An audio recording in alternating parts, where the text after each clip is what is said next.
Now a man from the house of Levi went and married a Levite woman. The woman conceived and bore a son, and when she saw that he was a fine baby, she hid him 3 months. When she could hide him no longer, she got a papyrus basket for him and plastered it with bitumen and pitch. She put the child in it and placed it among the reeds on the bank of the river. His sister stood at a distance to see what would happen to him. The daughter of Pharaoh came down to bathe at the river while her attendants walked beside the river. She saw the basket among the reeds and sent her maid to bring it. When she opened it, she saw the child. He was crying, and she took pity on him. "This must be one of the Hebrew children," she said.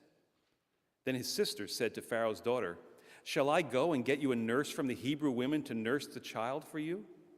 So the girl went. Pharaoh's daughter said to her, "Yes." So the girl went and called the child's mother. Pharaoh's daughter said to her, "Take this child and nurse it for me, and I will give you your wages." So the woman took the child and nursed it. When the child grew up, she brought him to Pharaoh's daughter, and she took him as her son. She named him Moses because, she said, "I drew him out of the water." The word of God for the people of God. Thanks be to God. Amen.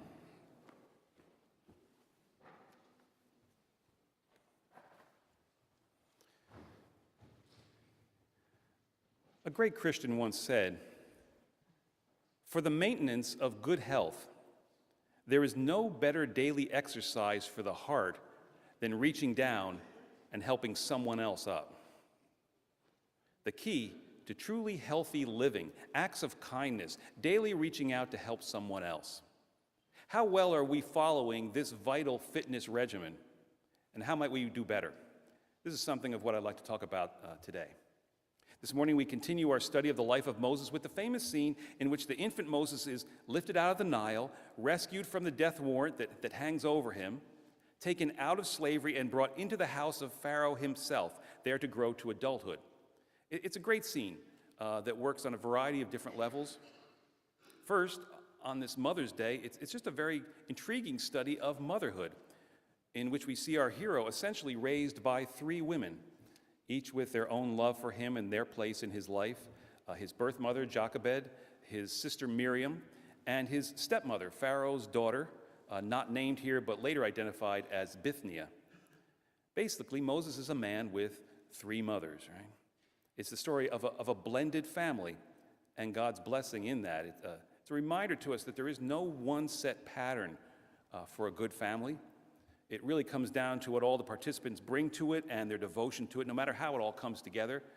I mean, what's the old saying? Family is an improvised mess, right? An improvised mess. It's all too true. And on this Mother's Day, a traditional time of celebrating home and family, this text first simply reminds us that family, in whatever form it takes, is work. And the text challenges us with those ways that we are not really devoting perhaps our whole selves to our families, right? It's like, do you recall that old story of the woman who was suffering from depression, and so her very, very concerned husband took her to see a psychiatrist? The doctor, a very good-looking young man, listened to the couple talk about their relationship a bit, and then he said, "I believe I understand what the problem is here, and the treatment I prescribe is really quite simple." With that, he went over to the woman, he gathered her up in his arms, and he said to her, "You are an extremely desirable, gifted woman." And then he kissed her on the cheek. The woman, quite pleased by this attention and affection, she sat back down glowing and happy for the first time in months. Turning to the husband, the doctor said, "You see, that's all your wife needs to be as good as new." To which the husband replied, "Okay, doc, I can bring her in on Tuesdays and Thursdays." Right? Right, yeah. Not always really wanting to do the hard work of family, right? It's all too common.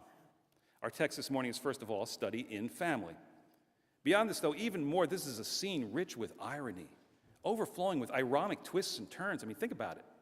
First, there is the fact that Pharaoh's chosen method of destruction, the Nile, is the means of saving Moses. Second, the daughters in the story, of course, are allowed to live, and it is they who now thwart Pharaoh's plans. It's a story of, girl power here, right? Third, the mother saves Moses by following Pharaoh's own instruction with her twist. Put the baby boys in the Nile, right? Fourth, a member of Pharaoh's own family undermines his policies, saving the very person who will lead Israel out and ultimately destroy Egypt. Fifth, The birth mother gets paid to do what she most wants to do, care for her son, and her pay comes from Pharaoh's own household budget, right? Sixth, Moses is educated to be an Israelite leader by Pharaoh's own court. And seventh, the princess gives the boy a name that means far more than she knows. Is what she has done for him. Moses will then do for the people of Israel. His name means draw them out, be drawn out, right? It's a story rich with irony. A reminder to us that this is often the way God likes to work in our lives. Turning things upside down and backwards, using bad against itself for good. But also a reminder in this that quite often what is required to enable all these kind of great dramatic reversals and rich blessings to come about in our lives is, as in this scene, our reaching out beyond ourselves in kindness towards one another. That is, this conscious, enacted care for the lives God brings our way is demonstrated here as being a vital catalyst in enabling life's richest joys and fulfillment to flow from God to us. This being exactly what Pharaoh's daughter discovers here. In one simple act of kindness, her life moves from just being another individual lost to history, not even part of the story, to being a key player in God's work of salvation. She's part and parcel of God's richest joys and blessing and fulfillment. The invitation being to all of us to do the same. So what do we learn here? How might we follow her example into life's richest, healthiest living? I'd like to offer a few suggestions, 3 thoughts to keep in mind that we might better live lives of daily kindness and thus open ourselves to God's richest blessings. Thought number 1, moments matter. As the scene opens, Pharaoh's daughter, Bithynia, has headed down to the Nile River to bathe. And as the text seems to present it, this seems to be just an ordinary, everyday occurrence, a normal day, nothing unusual. And on this ordinary run-of-the-mill day, a life suddenly comes her way, a Hebrew baby in a basket floating in the reeds. Now, as we see how she chooses to respond to this event, to this life that has entered the sphere of her everyday existence, dramatically changes the story for everybody involved, for herself, the child, his mother, his sister, the whole world, really. Now, do you think that she was conscious of all this earth-shattering changes that were going to come from just this one moment? Do you think she knew all the amazing events that would flow forth from what she does in this one instant? It's not likely. I mean, who could possibly have seen all of that? Even if you had told her that all this was going to happen, she probably wouldn't have believed it. But you see, this is what this text first seeks to show us, namely that moments matter, right? That life, our lives, the lives of others, the life of the whole world comes down to how we choose to respond to those moments when our lives come in contact with someone else. Now here, Bithynia, she could have just ignored the child. I mean, she's a princess after all, right? She could have just dismissed him as not my problem. She could have written him off as not one of her kind. She could have simply not wanted to get involved, such as we often do, But instead, she chose to let this life that had come her way ask something of her. Really to ask a lot of her, That she take responsibility, that she risk her father's wrath, that she get involved. And in this, all the blessing just kind of exploded outward, right? And that's the point, you see, that moments matter. Those simple, everyday moments between us and the people that come our way. Lives, the whole world often hinge on this. And how we best take hold of this reality is by keeping mindful of it and then letting this fact ask much of us every day. That is to not, as we so often do, go through life with blinders on, right? Self-involved, inward focused, myopic. But instead to think about what could happen and to let that move us in all cases, to let something be asked of us on behalf of the person we've come in contact with. To stop, to listen, to care, to give a good word, whatever. To not just go about our way, but rather in knowing that moments matter, to make each moment matter. A noted preacher writes,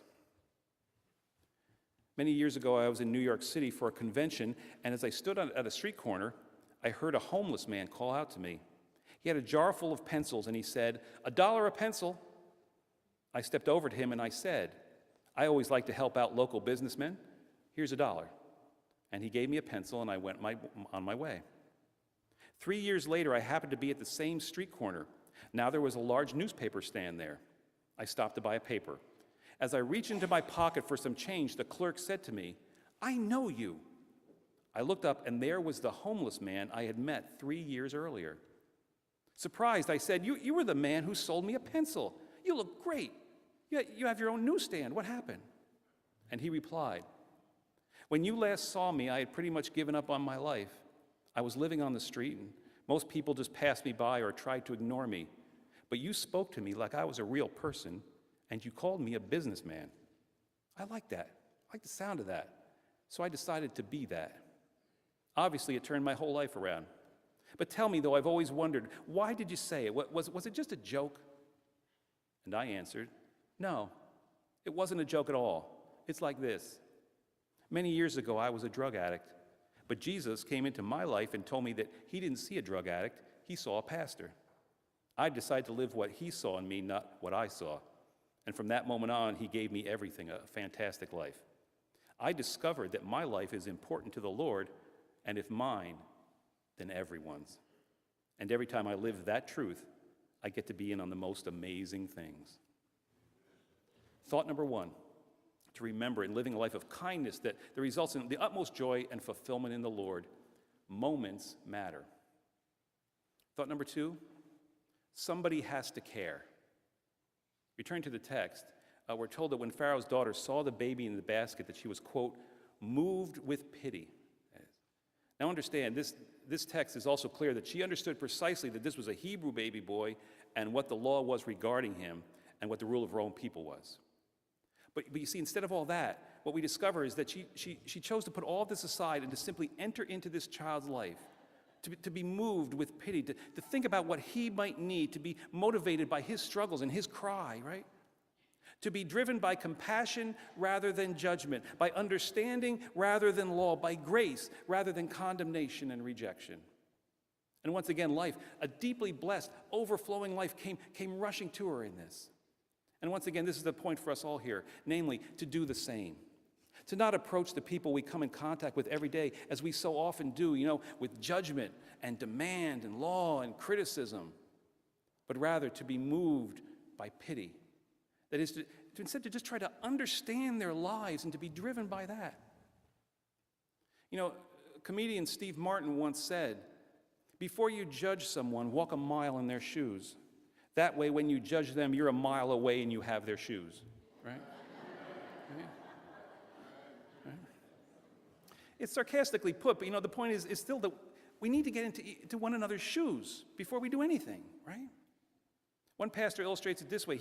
He tells a story. I once heard him tell a story of a friend, a state trooper, who was awarded an Outstanding Police Officer Award. And this pastor asked his friend, in 15 years as a trooper, you haven't once roughed up a drunk or used excessive force on anyone.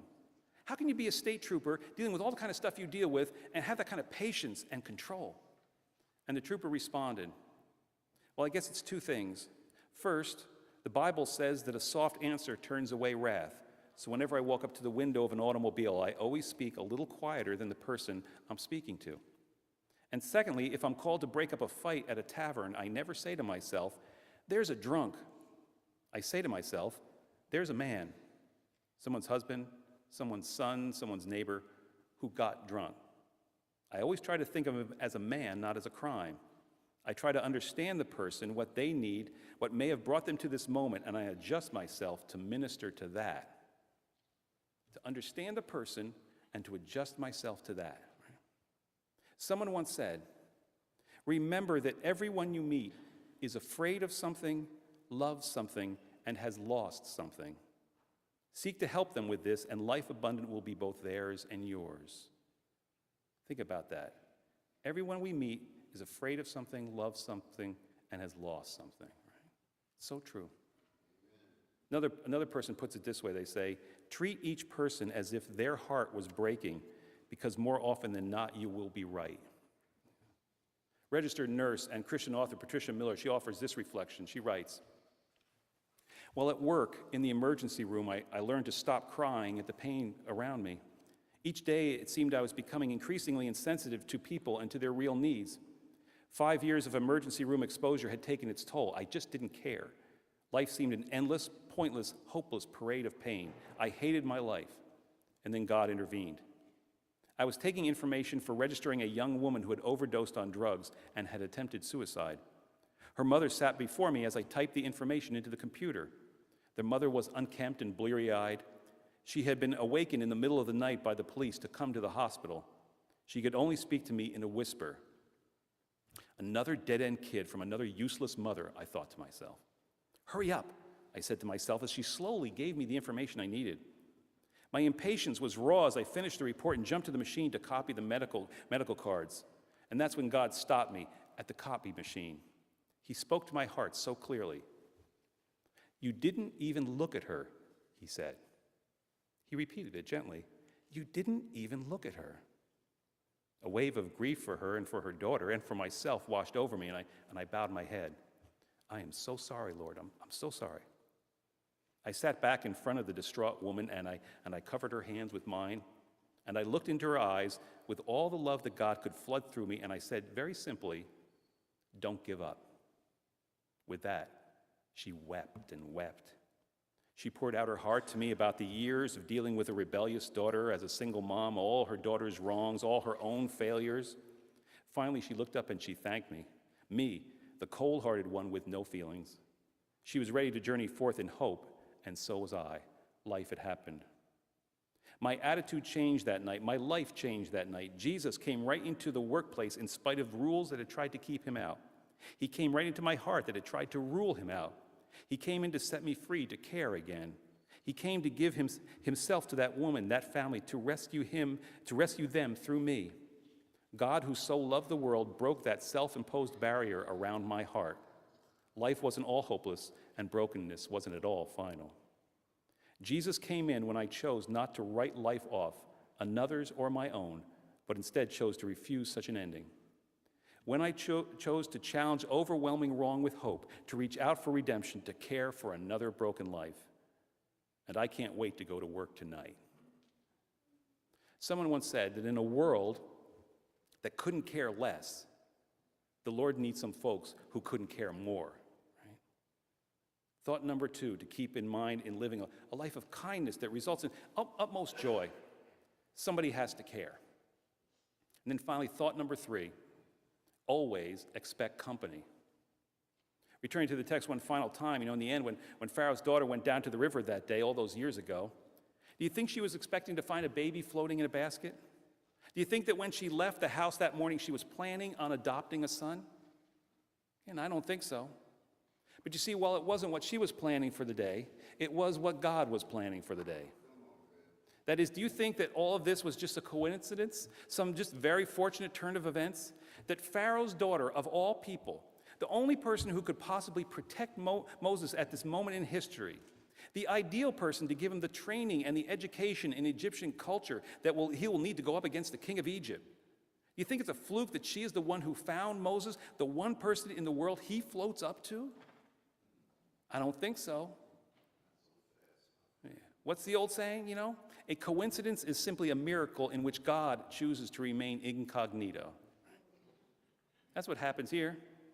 And the point is, this is what happens all the time in our lives, along with Pharaoh's daughter, because this is how God works. You see, in the work of salvation and seeking the blessing of all of our lives, God regularly brings people into our lives. He has them float by us for us to find, right? The point being, always expect company, right? Every day, know that God is sending you somebody. Remember this, be ready to respond, and God's richest joys will be yours. In closing, I'd just like to offer a personal example of this. Back in the winter of 2010, as you may recall, we had a bunch of snowstorms. At the time I was serving in my previous pastorate, pastor of Manahawkin United Methodist Church. And there's a little bit of context just because it makes sense for the story. Manahawkin UMC is located on Stafford Avenue, which is a long drag that runs east-west off of Route 9 and is parallel one block off of the main street in Manahawkin. And the street is primarily residential, but there are a few commercial buildings there, the firehouse across the street, and most importantly to my story, there's an American Legion Hall just down the street. It's the first building you come to as you get beyond the church property. The parsonage is a couple of blocks away, and so most often I would simply either ride my bike to church, or on Sundays I'd walk over. And so this is sort of the setup. That year in Manahawkin at the church, we had lost the company that does our snow removal. And so, like folks here at St. John's, a number of parishioners took care of shoveling the church out. It's one of those cases, as with here, of faithful people doing that stuff that nobody ever sees, right? Well, in January, we had one storm that started on Saturday and spread into Sunday morning. And one Sunday morning, as I got ready to head over to worship, not knowing what conditions I would face, I decided to take along a shovel from home in case I needed to dig things out when I got there after the storm. But when I got to the church, I discovered that some church members had already done all the cleanup. The place was perfect, and my help wasn't needed. So anyway, I went about leading the services, and then following worship and coffee hour, another congregation we were sharing facilities with was having a special meeting, and they asked if I could stay around just to answer a few questions, and so I did, with the end result being that because of this, I was running later than expected, and we had some company coming over back at home. Well, I put on my coat and started walking home, and you have to picture it. There I am, a snowy day, and I'm walking down big, long Stafford Avenue, clerical collar, black suit, black coat, carrying a shovel, right? At exactly that moment, some folks had shown up for an event at the American Legion building just down the street, the first building down. And as I walked up, there were 2 cars and 2 women standing there, and one of them was trying to help a man out of one of the cars and into a wheelchair. I could see that they were having some trouble, some kind of a tough time, and so I said, could you use a hand? And one of the women replied, yes, we can, but here's the real problem. And with that, she kind of closed the door slightly to show how the snow plows had pushed the snow up into a big mound against the curb. So even if they got the man into the wheelchair, they wouldn't be able to get him into the building, right? I said, let me take care of that. And with shovel in hand, I quickly dug a path to the door, and it only took about a minute. Well, as I got done, I turned around, and I found the women. They were laughing hysterically, right? I said, what? Do I have something on me? What's the deal? To which one of them replied, I'm very sorry. It's just that you don't know what a blessing this is. Now I know there is a God. You see, just this very moment, I had prayed, Lord, I need a shovel, when up steps a minister with a shovel, right?